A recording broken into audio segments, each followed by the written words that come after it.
আপনারা সবাই ভালো আছেন। আজকে আমি অরহর ডাল করে দেখা আগেও দেখিয়েছি, এখন একটু একটু অন্যরকমভাবে। এটা জাস্ট কিছু দেবো না, সেদ্ধ ডোলে কসুর মেথি, নুন আর চিনি, এই যে নুন দিয়েছি, চিনিটা এখনও দেওয়া হয়নি, দেবো। আর এখানে তেলে এখন গ্যাসটাকে অফ করে দিয়েছি, জিরে, শুকনো লঙ্কা আর তেজপাতা, আদা বাটা, এই যে ফোড়ন দিয়েছি। এবার দেবো হিংটা।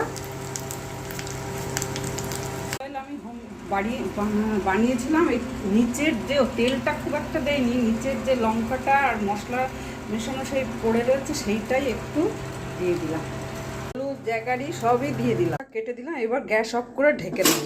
বাঁধাকপি সে ভাপিয়ে রেখে দিয়েছি, এই আলুগুলো ভাজছি, তারপর বাঁধাকপি দিয়ে আর এই মশলা জিরে ধনে নুন হলুদ মিষ্টি গরম মশলা এসব দিলাম। আর মশলা তো আদাও পড়েছে, চিনি আর ভাজা বেসনটা দিলাম। আর এই আলু সিদ্ধ হবে ডালের সাথে, এই লঙ্কা দিয়েছি, নুন দিয়েছি আর